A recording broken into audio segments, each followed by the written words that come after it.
Welcome back to Akuma Anime.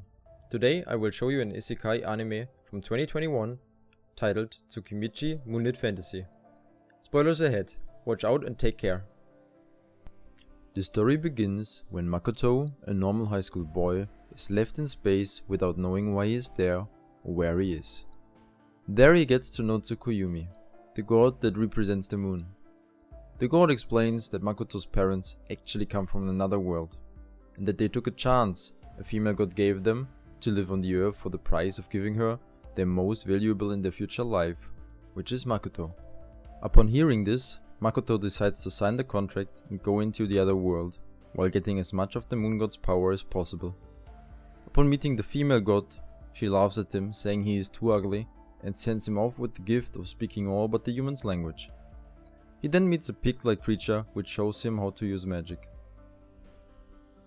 After learning that he is level 1, he makes his way outside, where he meets a big dragon which can see his memories and sees Makoto's life on the earth, which he finds so interesting that he wants to learn more about it, thus telling Makoto to do a pact with him. After the pact was done, the dragon transformed into a woman. She shows Makoto a sub-area that only she can create with her powers. Then the duo meets the pig from the beginning again, called Emma, which upon hearing that the woman is actually the dragon, faints. After meeting the people in the village, a party is taking place. Afterwards, they decide to change the village into the sub-area for the villagers to live in. Makoto proceeds to show off his absurd powers he got from the moon god, after which out of nowhere a huge spider appears that chases Makoto and starts a fight. After almost being killed, Makoto unleashes an immense power, getting back at the spider. The dragon, which is now a woman, recommends to do a pact with the spider as well, which after completion transforms the spider into another beautiful woman. Makoto then decides to give the dragon and the spider names, and named them Tomoe and Mio, which increase their power level. Mio then brings a lot of creatures into the subdimension, thus creating a big diversity of species inside the new village. Makoto then proceeds to look for humans, just to get attacked from them after seeing them. Apparently, it has to do with his gigantic magic power that changes his appearance. To fix that, a villager creates a magic absorbing ring for him. Looking for things to do, they go into a tavern looking for quests. Inside, their power levels got checked, which showed Tomoe and Mio are the two with the highest rank of basically everybody. On their first mission, they then meet a girl looking for a missing sister. After Tomoe slices up some criminals outside, she finds out that the sister seems to be kidnapped by robbers. Knowing this, Makoto sends Tomoe and Mio to rescue the girl, just for it to end in a destroyed city, as Tomoe and Mio want to show off their powers to impress, doing the exact opposite, angering Makoto. Then Tomoe changed the memory of the people, with the exception of the sisters, making them think a horde of monsters attacked the city, even though it was these two.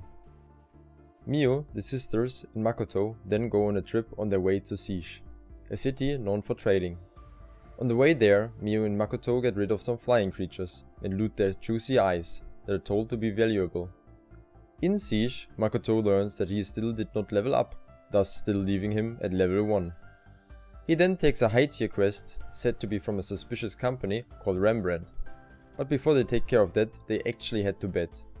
Yeah, to just sleep, Mio. Arrived in the subdimension, it's being shown that every species has their own field of work, working together in complete harmony. They also reveal that Tomoe saved up Makoto's memories for everyone to look at, helping them in certain work processes. Apparently, Tomoe went missing, but it seems more important to show Makoto their handmade armors, which he did not seem to need. He found a different fitting one at the end though, which is destroyed on the spot because of his enormous magical powers. Back in Siege, he learns that he needs to do a test to be accepted as a trader.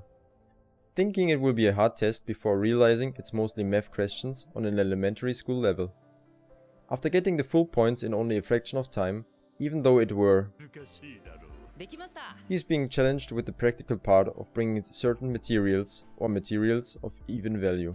Which was not that challenging, as he still had some juicy eyes. Tomoe is then seen killing a huge crab, which she brings as food into the subdimension.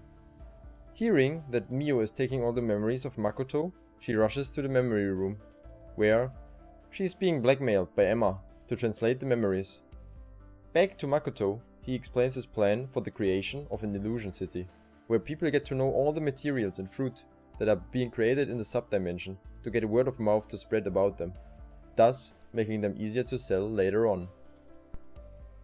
Back in Siege, he meets the Rembrandt company, who tells him he needs some juicy eyes. Like really, what's everyone up to with those eyes? To make a medicine for his daughter and wife who got cursed by a magician. But apparently, the curse makes the daughter and wife attack anyone who wants to give the potion to them. Makoto's incredible judo knowledge from his life before helps him overcome that problem, helping them to undo the curse and transform them back to human form. On their way out, Makoto finds Mio and Tomoe surrounded by contract killers. After noticing they shouldn't have messed with Makoto, Tomoe, and Mio, their leader confessed that he was the one that ordered the curse on the Rembrandts. But he thought it was only a sleep curse. His reasoning was that Rembrandt was a monopoly that led to many jobless adventurers. He begged for forgiveness of Mr. Rembrandt and moved on with his life.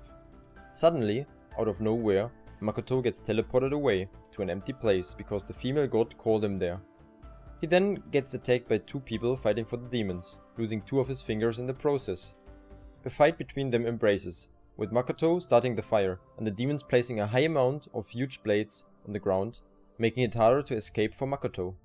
Makoto, after having his back against the wall, unleashes a huge amount of energy, following it up with a fire-infused arrow and a water arrow directly after.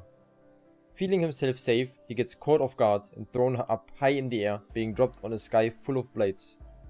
Makoto doesn't give up yet though, and shoots everything he has on the ground, actually breaking his magic ceiling rings in the process to unleash the biggest water beam possible, destroying a whole army that was nearby, and almost killing the demon fighters, leaving one of them with only 1 leg.